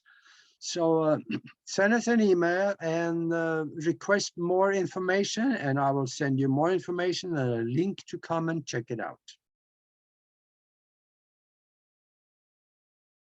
That would be a good way to do it.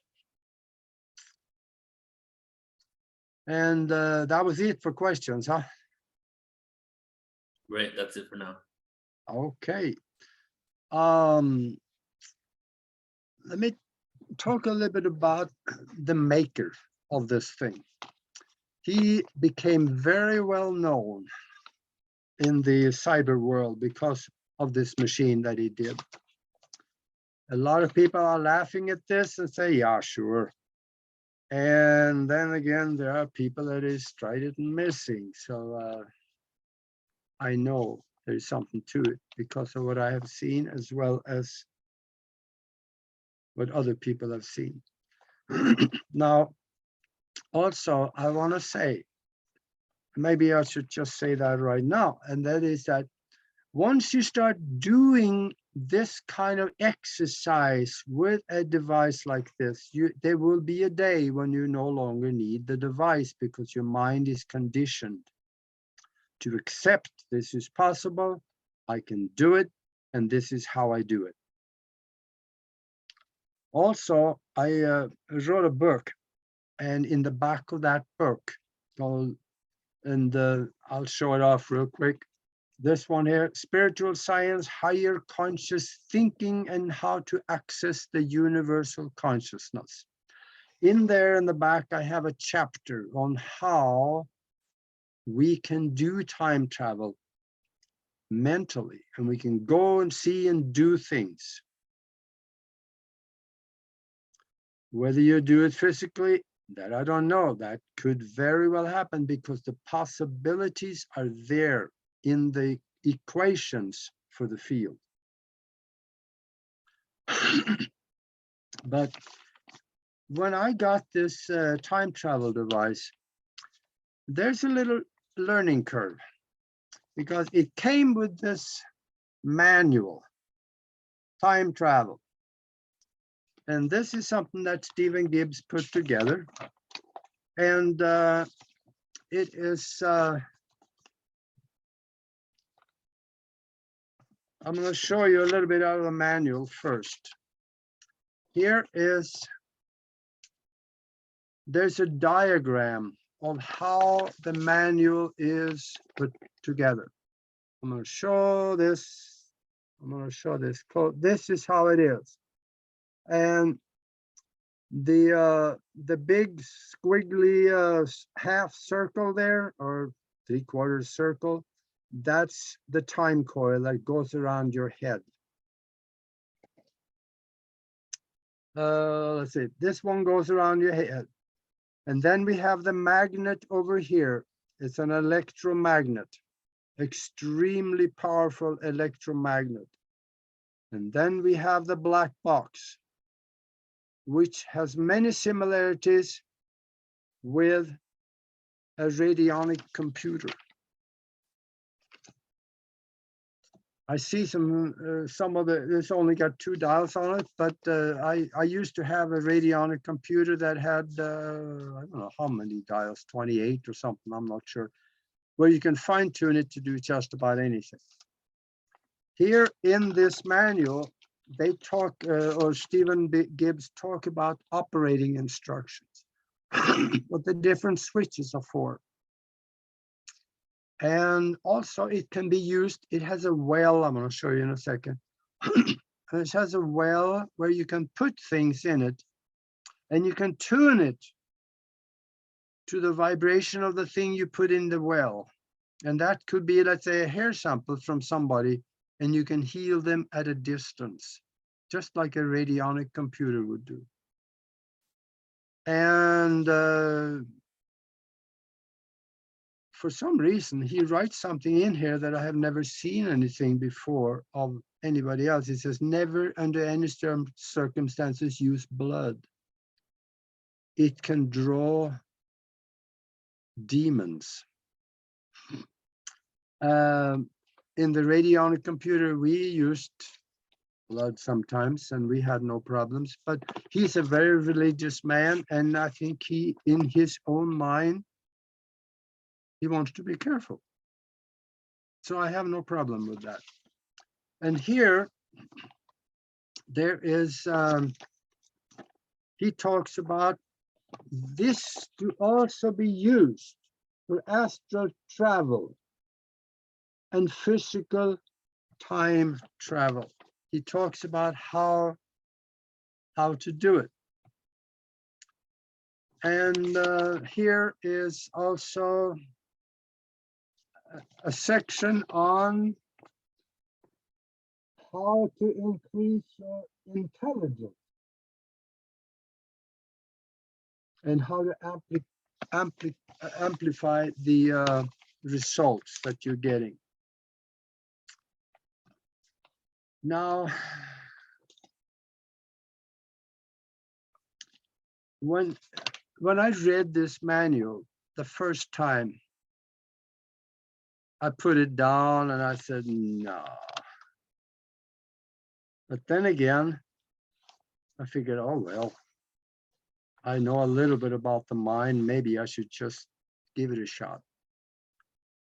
And I could not really get anything done with this machine until I started manipulating my brainwave pattern. I had to go into meditation. I put this time coil around my head, and that puts out a field that reaches through the brain. And what Stephen said is that it's not the coil that is important, but it helps the brain to activate functions in the brain that opens up for interdimensional contact through the pituitary. So I took his word for that, so I kept using it. And also, here is the electromagnet.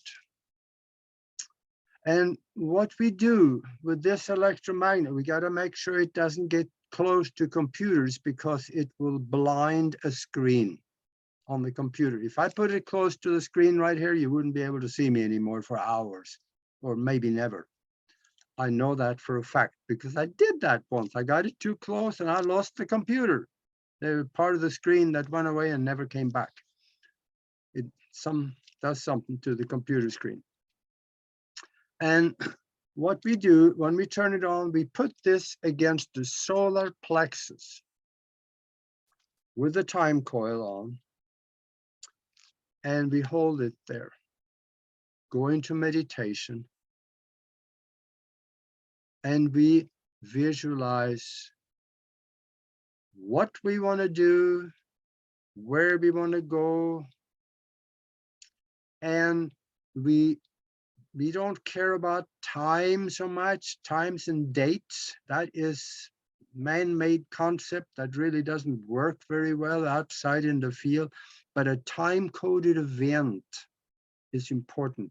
Like if you see yourself standing around toasting a success of something at a Christmas party, New Year's party, birthday party, see yourself with someone in a meeting, you can find yourself actually being in that meeting, going through with it. So You put it at your solar plexus and hold it there. This magnet is quite heavy. It's a barium magnet. And then we have the black box. It's not, I know this doesn't look like much, but it is not the equipment that is the important part. It is the field. This magnet, the time coil around your head, and the time chip in the box interacts to set up a bubble, a bioelectromagnetic bubble around you and the equipment. When that is operational, you are, I don't exactly know how to say this, but you are closer connected to the field than what you otherwise would. And here is the red switch, is the on and off switch. And the other two are for tuning and also use of the well. This is the well that we can put stuff in. If we want to put something in here, let's say a hair sample, or somebody cut off a piece of his nail and send it to you, you technically could help that person heal something. But now we're getting into medical issues that is a little alternative and is somewhat dangerous to talk about. So I think you should be a radionic practitioner to even do this.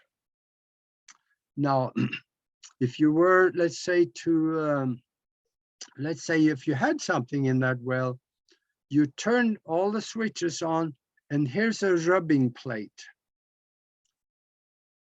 You keep tuning the knobs a little bit, rub it, turn it, rub it, turn it, until you get to a point where your finger sticks. That's where you want to keep the knob. And then you turn the other one until, again, turn it, rub it, turn it, just until you get to the point where your finger sticks. And you will know when that happened. That's where you keep the tuning. That's for healing purposes. And also, when you, let's say you want to go to a specific time and occasion or place, you visualize it in your mind what it's like. Turn all the knobs on, and you tune it to that thing that is in your mind. You tune it until your finger sticks. Well, here we go. It's on the other side. Here we go. Keep turning, turning and rub it, turning and rub it until your finger sticks. Now you have a contact. And then you put it down, you keep that thing in your mind, put the time coil on, you put the magnet against your solar plexus and go into meditation. That is how I did it. So it's fairly simple, but it's not easy. You gotta kind of learn how the rubbing works. And for those of you out there that do dowsing, I don't know, I have a makeshift pendulum here that, because I lost my pendulum, and so I picked something else, and I don't think it works. But anyway, for those of you that do dowsing,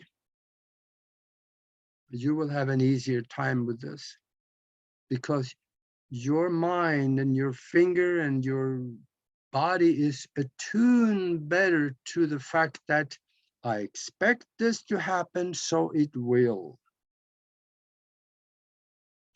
I'm going to go up really close here so you can see what this thing looked like. Let me do that this way, maybe. This is what the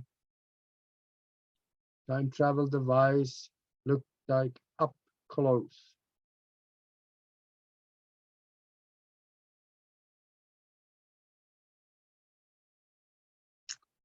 And that's all that it is to this equipment.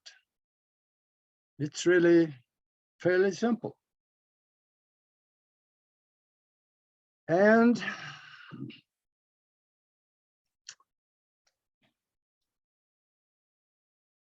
I know we're going to have questions about this.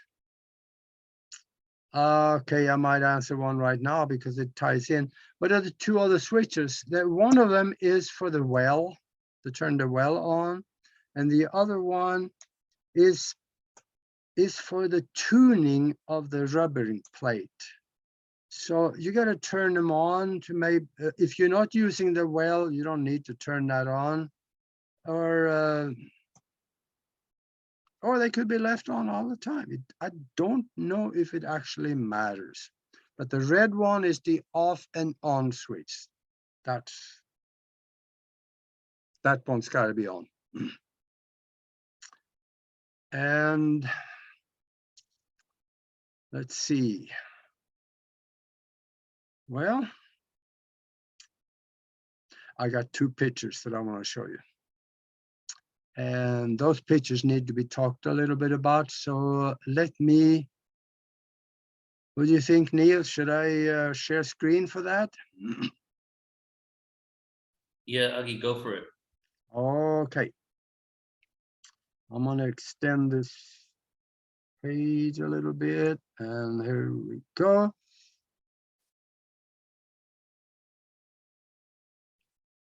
Sure.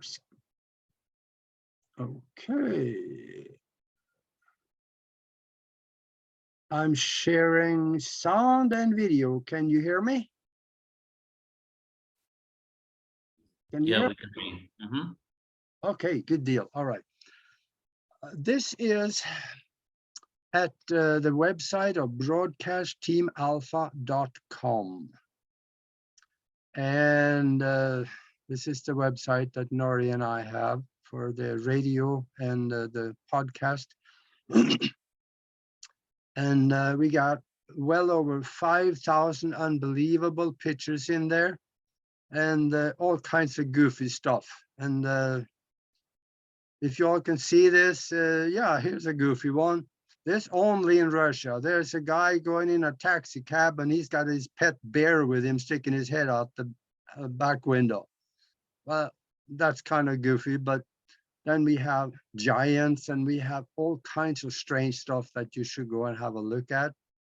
But here are two pictures that they look alike somewhat, but they're not. Are you able to make the pictures bigger?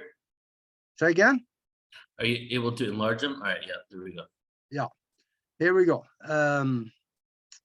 Okay, I'm gonna get rid of, there we go, here we go.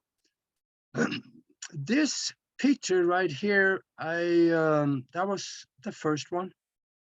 And what I did, I sat down at the computer and I went to a website for a newspaper in Europe. And I was watching through, they had a site on there where we can watch through different web cameras for different parts of town. And I was observing one of the web cameras for one specific part of town. This is actually my hometown back in Norway. And I took a screenshot. And you see here the date stamp on top, Saturday, October 18, in the year 2008. The time was 6 36 and 22 seconds. You can see here, it's been raining, so the road is wet. You got a little bit of leaves on the tree here. Can you see the cursor and everything? Neil? Yeah, we see the cursor. Okay, good. Yeah, you can see there's leaves on the tree here. There's leaves on a tree over here. There's yellow. This is in the fall, you know, so it's leaves on the tree over here. And there's some activity over at the gas station here. That's the first. And I wrote some text here that can be seen. And then the other picture.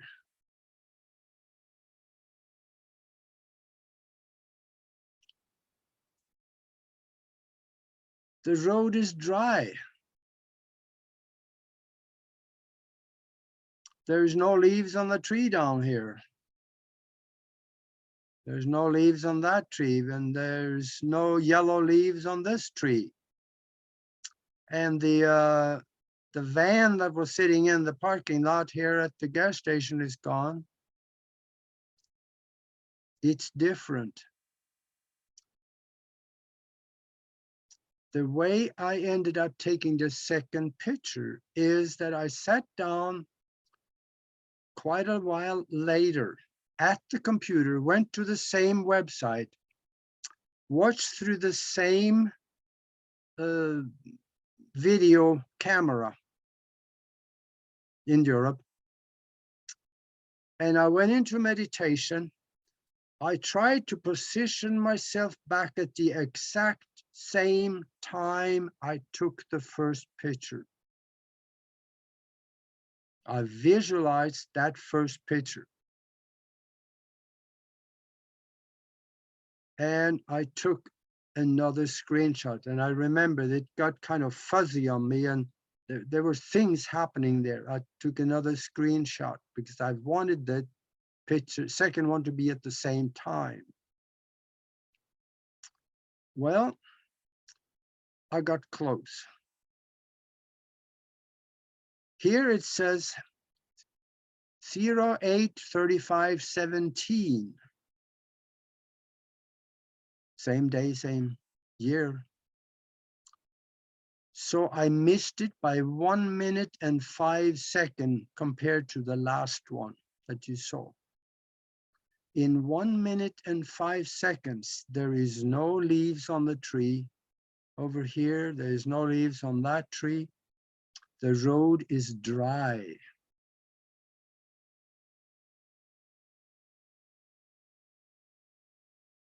See the difference?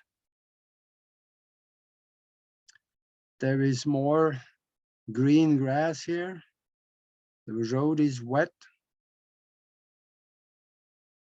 There are leaves on the tree.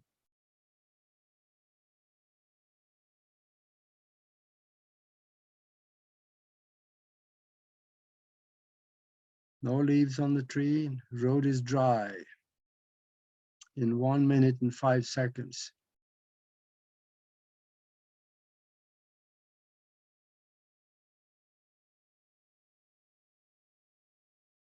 What happened?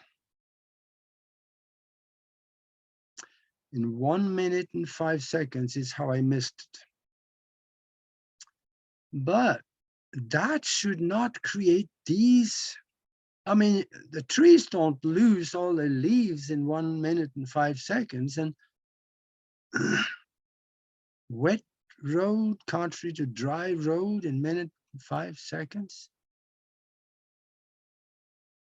What happened here is that I went back in time, but I ended up in a different timeline, because in 1 minute and 5 seconds should not create all those differences.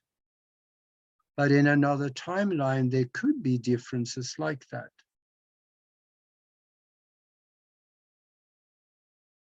This tree has now leaves on it. There's no leaves.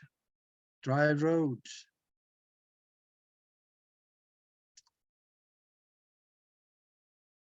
I missed it by 1 minute and 5 seconds. And I ended up in a different timeline. And I think the electronics are probably something to do with that, because I wasn't there. I was about 6,800 miles away, going through the internet, connecting to that place.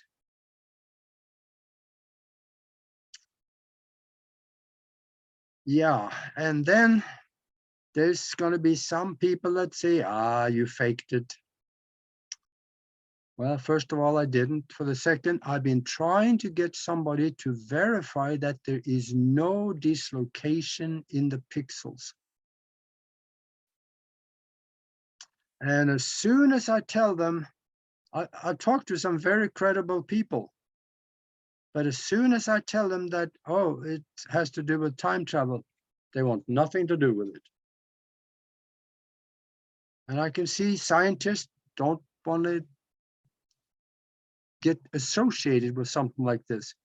But I think I found one here about a few days ago. I think I found one. He is a very high profile scientist that is stepping out of the box in many different areas. And he says, yeah, I'll look at it and I'll see what I can find. What I want somebody to do is not to verify that the pictures are accurate. I could care less about them looking at the picture. The only thing I want them to do is to verify that there is no dislocation in the pixels around the timestamp. Because if this picture were to be faked, it had to be done around the timestamp, because that is what dates the picture. I wanted to look at that, because otherwise, yeah, if it wasn't for that, sure, the picture could be from any time. But here it is locked in time. That is what I want him to do. And I'm going to have that shortly. He said he was going to look at it and see what he could find.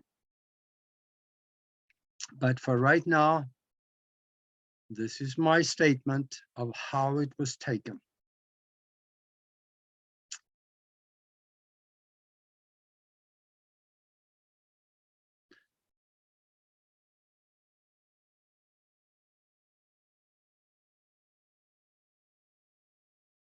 They are two totally different pictures, just 1 minute and 5 seconds apart. I think we all can see that.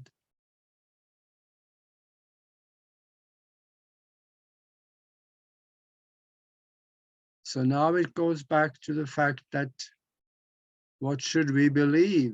Should we believe the government saying there ain't no such thing as time travel, or should we believe the scientists that are coming out saying, yes, it's possible? As well as what I'm saying, it's possible. And this is what I call evidence. It is evidence to me because I know what I did. And soon I will have that testimony that there is no dislocation of pixels around the timestamp. So maybe that's for another day. Okay, well, let's see. We have, all right, I will get rid of this page now. Now there's a lot of writing here. You really should go to broadcastteamalpha.com. Go into the picture gallery. It's right up here. And go to page 15 and read what it says here. This explains more the process of what I did.